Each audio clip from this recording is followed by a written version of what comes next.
나는 장면은 있었어. 동수로라고 특정을 할 만한 그런 증거는 없어요. 근데 우리 군에서는 젠20의 스텔스 기술을 좀 보면 미국의 F-35나 F-22랑 거의 똑같아요. 많은 분들이 오해하시는 게 스텔스라는 게 레이더에 아예 안 잡히는 건 아니에요. 개발 중으로 보시는 게 맞을 것 같습니다. 중국 지금 6세대 전투기도 지금 시제기가 나왔고 그걸 잡을 수 있는 레이더나 이런 것도 필요하겠죠.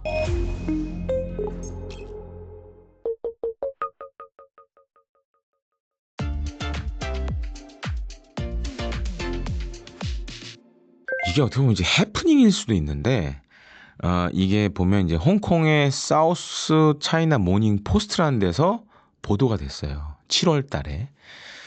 근데 이제 그게 시점이 언제였냐면 한 7월 말쯤이었습니다. 그래서 이제 보통 중국 인민해방군이 이제 창군 기념일이 8월 1일이에요. 그래서 보통 이제 중국 CCTV 관영 매체에서 매년 그렇습니다. 이 8월 1일 건군절 전에 중국 인민해방군과 관련된 여러 가지 다큐멘터리를 계속 연속적으로 보여줘요.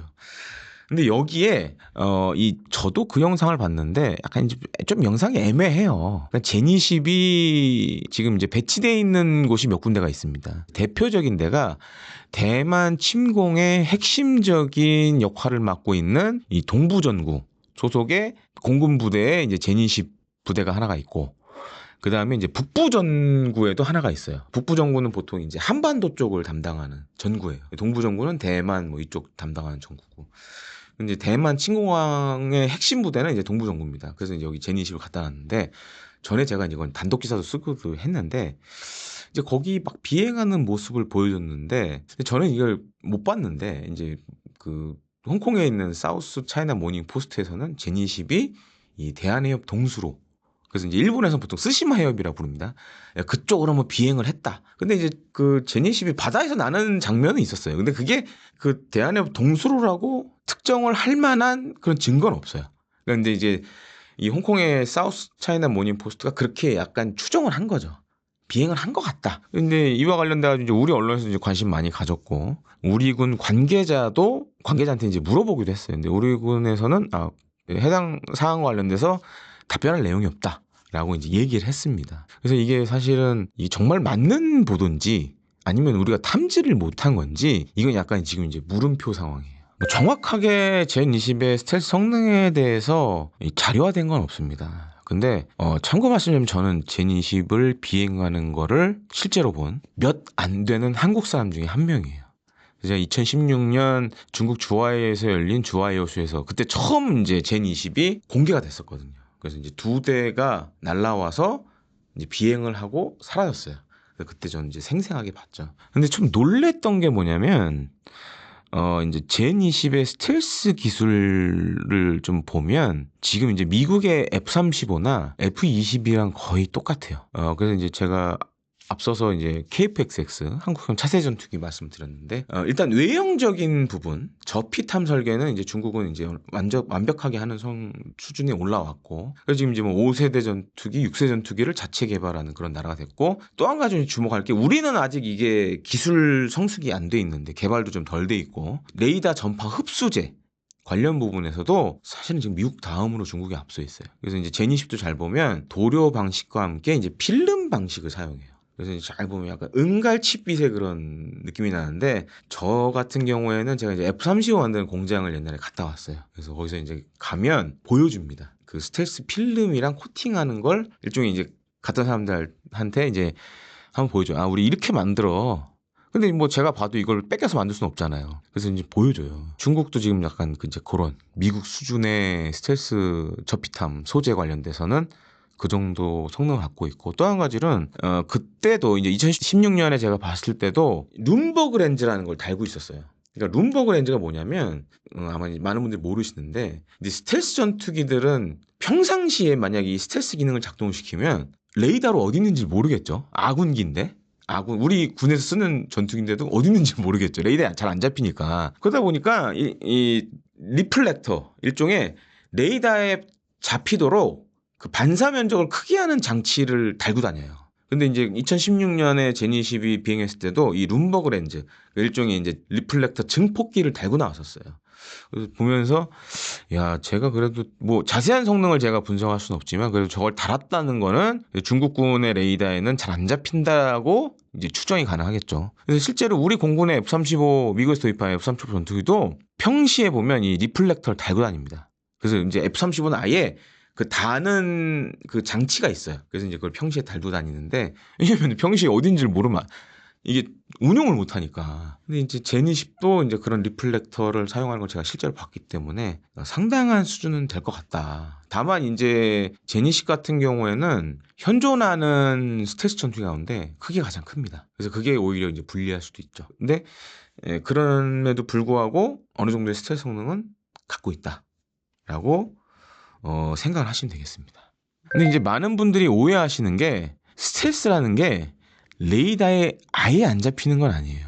그러니까 예를 들어서 레이더에 가까운 지점으로 오면 탐지가 돼요. 그래서 보통 이제 스텔스 전투기들은 어떻게 운용을 하냐면 레이더가 보면 탐지 범위가 있잖아요. 보통 이제 레이더와 레이더의 탐지 범위가 이렇게 가장 끝부분 그런 쪽을 파괴해서 침투해서 들어오는 거예요. 그러니까 너무 가까운 데 있으면 걸리니 가장 레이더 전파가 약한 곳을 뚫고 들어오는 거예요. 그런 차이가 있습니다. 그래서 만약에 이제 우리 군이 운용 중인 대공 레이더라든가 공중조기공모 통제기 같은 경우에 가까운 데 있다 그러면 잡히겠죠.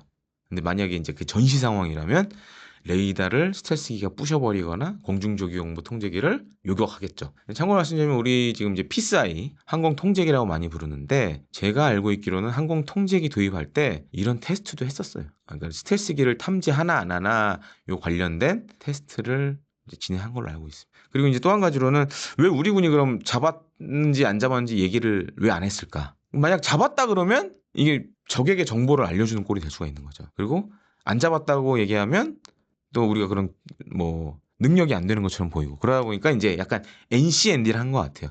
긍정도 아니고 부정도 아닌 답변을 내는 걸로 생각하시면 되겠습니다. 그리고 이와는 별도로 또 우리가 지금 이제 스텔스기를 잡는 또 레이더 사업을 하고 있어요. 근데 이제 많은 분들이 이제 오해하시는 게 이제 이겁니다. 레이더에 아예 안 잡힌다. 그건 아니에요. 그리고 스텔스 전투기라 그래서 모든 주파수 대역의 레이더에 다 스텔스 성능을 갖는 건 아니에요.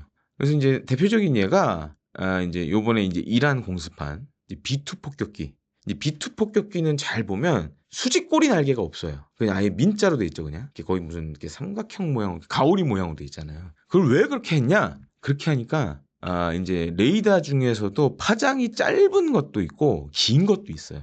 근데 긴 거에는 잡히는 경우가 많아요. 근데 문제가 그거예요. 긴 파장의 레이더들은 이 스텔스 전투기가 정확히 어디 있는지는 몰라요. 대략 이쯤에 있다라는 건 아는데 예를 들어서 우리 지금 촬영하고 있는 뭐 강남 이쪽인데 정확하게 이제 주소가 있을 거 아니에요. 그렇게 특정을 못 하는 거예요. 그러니까 대충 강남구 쪽에 떠 있네. 그 정도만 확인이 되는 거예요. 아니면 서울 시내에 떠 있네. 그래서 이제 그런 좀 단점들이 있죠. 그리고 또 한 가지로는 지금 이제 카운터 스텔스 기술 중에 하나가 뭐가 있냐면 핸드폰 기지국 이걸 활용하는 방안도 있습니다. 그래서 우리 눈엔 보이지 않지만 이 기지국에서 전파를 발산하잖아요. 이게 전파를 발산하면 비행기가 지나가면 이 전파에 일종의 이제 파장이 생깁니다. 근데 레이더로 봤는데 비행기네? 근데 레이더에 안 잡혀. 기지국에서 나오는 전파에서 뭔가 반향이 생겨. 그럼 이제 스텔스기로 특정할 수가 있는 거죠. 그래서 그런 이제 카운터 스텔스 기술도 사실은 지금 많이 나오고 있어요. 개발 중으로 보시는 게 맞을 것 같습니다. 개발 중이고 그리고 이제 카운터 스텔스 관련된 기술들은 계속 연구 개발을 하고 있어요. 왜냐면은 이제 지금 아시다시피 이제 중국 제니10도 있고 아마 이제 올해 다음 달에 이제 9월에 이제 중국에서 대규모 열병식이 있는데 지금 계속 그 비행을 하고 있어요. 젠 35도 지금 같이 비행을 하고 있고 그다음에 이제 뭐 약간 이제 밀리터리 관심 있으신 분들 아시겠지만 중국 지금 6세대 전투기도 지금 시제기가 나왔고 그럼 우리도 이제 그에 대응하는 전투기도 필요하지만 그걸 잡을 수 있는 레이더나 이런 것도 필요하겠죠. 연구 개발을 지금 국가연 주도로 진행을 하고 있고 뭐 도입 사업도 하려고 하고 있습니다. 물론 이게 사실인지 아닌지는 지금 확인이 안 되고 있습니다. 그리고 홍콩에 있는 사우스 차이나 모닝 포스트가 약간 좀 오바해서 기사를 썼다라고 좀 봐요. 저도 8월 1일 건군절 관련된 여러 다큐들을 유튜브 상에서 이제 많이 봤기 때문에 그 영상도 사실 봤거든요. 근데 그 약간 좀 애매한 점이 있어요. 특정하기 어렵다는 거죠. 바다를 날고 있는 제니10이 나오는데 이게 대한해 동수로라고 확정해서 얘기할 수는 없는 거예요. 약간 좀 과장된 기사일 수도 있다. 그리고 또 한 가지로는 만약 사실이라면 이거는 이제 우리 군 입장에서 봤을 때는 NCND를 할 수밖에 없고 긍정 부정을 잘라서 얘기할 수 없는 상황이고 문제는 이거예요. 우리 주변에 지금 이제 스텔스 전투기를 보유하는 국가들이 많아지고 있다.